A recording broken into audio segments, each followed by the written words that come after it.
السلام علیکم ورحمۃ اللہ وبرکاتہ۔ کیسے ہیں آپ سب لوگ؟ امید کرتی ہوں آپ سب لوگ خیریت سے ہوں گے۔ اللہ تعالیٰ سے دعا ہے کہ اللہ تعالیٰ آپ سب کو آپ کے گھروں میں شاد اور آباد رکھے، آمین، اور اپنی ہزاروں رحمتوں کا آپ سب پر نزول فرمائے، آمین۔ شروع کرتی ہوں اللہ کے بابرکت نام سے جو بڑا مہربان اور نہایت رحم کرنے والا ہے۔ جی پیاری بہنوں، اولاد کے حقوق کے بارے میں سن رہے تھے اور پوری کوشش بھی کر رہی ہوں گی میری پیاری بہنیں کہ ہم اس پر عمل کر سکیں، اور جہاں ہم سے غلطی ہو ہم اس غلطی کو بھی سدھاریں۔ دیکھیں پیاری بہنوں، آج بچہ چھوٹا ہے پھر وہ بڑا ہوتا ہے، ہم بچوں کی شادی بھی کر دیتے ہیں، جبکہ یہ فرض ہے والدین پہ اور یہ حق ہے اولاد کا بھی، وہ جب بالغ عمر کو پہنچ جائیں تو والدین کا چاہیے کہ ان کی فوراً شادی کر دیں، اور شادی میں بھی، نکاح میں بھی، لڑکا ہو یا لڑکی، ان کا راضی ہونا بہت ضروری ہے، کیونکہ اسلام اس چیز کی اجازت دیتا ہے۔ پیاری بہنوں، اگر آپ اپنے والدین کی پسند سے بھی شادی کرتے ہیں، اگر ہم آج اپنی مرضی سے اپنی اولاد کو کہتے ہیں کہ آپ نے یہاں شادی کرنی ہے، اور اگر وہ منع کر دیں اور ہم ان کے ساتھ زور زبردستی کریں، تو پیاری بہنوں یہاں پہ بھی ہماری پکڑ ہے، کیونکہ یہ میں نہیں کہہ رہی، یہ ہمارا دین کہہ رہا ہے۔ ہم کیا کرتے ہیں پیاری بہنوں، جب اولاد جوان ہوتی ہے، وہ اولاد ہماری نافرمان ہوتی ہے، ہم سے نافرمانی کرتی ہے، ہمارا ادب نہیں کرتی، تو ہم کہتے ہیں کہ ہماری اولاد ہماری اختیار میں نہیں رہی، ہماری اولاد بدتمیزی کرتی ہے۔ دیکھیے، جو شخص بچپن میں تمیز نہیں سکھاتا نا، اگر آپ اپنے بچے کو بچپن میں تمیز نہیں سکھا رہے تو یقین جانیے وہ بڑا ہو کر بھی تمیز نہیں سیکھ سکتا، اور اگر آپ بچپن میں دین نہیں سکھا رہے تو یقین جانیے وہ بڑا ہو کر بھی دین سے اتنا ہی دور رہے گا جتنا آپ نے اس کو بچپن میں دین سے دور رکھا۔ اب پیاری بہنوں، ہم کہتے ہیں اولاد کی غلطی ہے، اولاد کی کہاں غلطی ہے؟ وہ بچہ جو 5 ماہ کا ہے، جو سال کا ہے، جو 2 سال کا ہے، جو 3 سال کا ہے، اس کو سکھانے کی ذمہ داری کس کی ہے پیاری بہنوں؟ ہماری ہے، والدین کی ہے۔ ہم نے تو سکھانے کے لیے موبائل فونز پکڑا دیے ہیں کہ جائیں جا کر سیکھیں،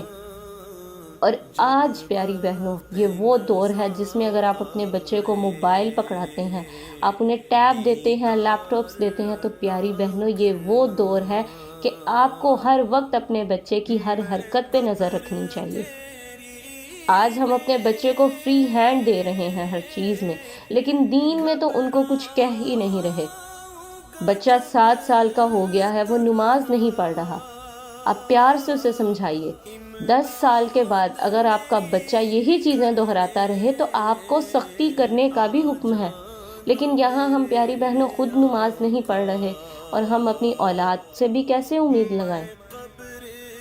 تو پیاری بہنوں پھر ہم اسی اولاد کو ہم بد دعائیں دیتے ہیں کہ یہ ہمارے حق میں اچھا نہیں تھا، اس نے ہمارے ساتھ اچھا نہیں سلوک کیا، اس نے اپنے والدین کے ساتھ تعلقی اختیار کر لی، اس نے یہ کر لیا، اس نے وہ کر لیا۔ پیاری بہنوں، دین کو تو دیکھیے، قرآن کریم کو ترجمے سے تو پڑھیے، احادیث کو تو پڑھیے۔ یقین جانیے پیاری بہنوں، اولاد خود بخود آپ کے تمام فرائض، تمام حقوق ادا کرے گی جب آپ ان کے حقوق ادا کریں گے اچھے سے۔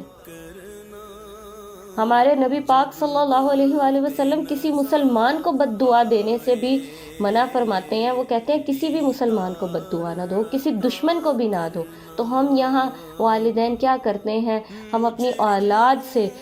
مانتی ہوں اولاد غلط ہوگی لیکن ان کی غلطی کی وجہ بھی ہم ہیں، اگر ہم نے انہیں بچپن میں دین سے جوڑا ہوتا، یقین جانیے یہ ایک دین ہی ہے جو ہمیں ایک دوسرے سے جوڑتا ہے۔ اگر آج آپ کے پاس دین کی تعلیم ہوتی تو یقین جانیے آپ کے بچے، آپ کے اپنے کبھی بھی آپ سے دور نہ ہوتے، کیونکہ آج ہم اپنی اولاد کو دین سے دور رکھیں گے نا تو کل یہی اولاد ہمیں اپنے سے دور کر دے گی، کیونکہ یہ دین ہی ہے جو والدین اور ان کے حقوق کا صحیح پہچان کرواتی ہے، اور ان کا ٹھیک مقام اور مرتبہ جو کیا ہے وہ آپ کو بتاتی ہے۔ اور دین تو پیاری بہنوں، ہمیں دین تو سیکھنا ہی نہیں، کیونکہ ہمیں پتہ ہے یہ ہمارے ڈرامہ کا ٹائم ہو گیا ہے، نماز بعد میں پڑھ لیں گے، قرآن بعد میں پڑھ لیں گے، معاذ اللہ وہ اگر آپ کا آخری وقت ہوا، آپ وہیں بیٹھے بیٹھے اگر اللہ کے پاس چلے گئے تو کیا اس ڈرامے نے آپ کی صفائی پیش کرنی ہے؟ اگر وہی وقت آپ نے دین کو دیا ہوتا، وہی وقت آپ نے اپنی اولاد کو دیا ہوتا، تو پیاری بہنوں آج یہ نہ ہوتا۔ آپ بیٹھیے، سونے سے پہلے اپنے بچے کو سارے دن کے بارے میں پوچھیے، اس سے اس کے حال احوال کے بارے میں پوچھیے، جی بیٹا بتائیں آج آپ نے کیا سیکھا، آج آپ نے کیا اچھا کام کیا۔ اولاد جوان بھی ہو جائے تو پیاری بہنوں ان کے پاس بیٹھیے، ان کا دل کا حال جانیے اور انہیں بتائیے کہ آپ اگر کسی مشکل میں ہیں، کسی پریشانی میں ہیں، تو اس چیز کے لیے اللہ سے دعا کیجیے، آپ ان کو اللہ کے قریب کیجیے، آپ انہیں نبی پاک صلی اللہ علیہ وآلہ وسلم کی احادیث کے قریب کیجیے، آپ ان کے دلوں میں اللہ اور اس کے رسول کی محبت ڈالیے، یقین جانیے ان کے دلوں میں آپ کے لیے خود بخود محبت آ جائے گی۔ آج ہم اپنی بہنوں کو، بیٹیوں کو یہ بھی نہیں بتاتے کہ آپ کا بھائی ہے، آپ کا باپ ہے، اگر وہ آپ کے پاس بھی بیٹھا ہے تو پیاری بہنوں ہمیں تو ان سے بھی اپنے آپ کو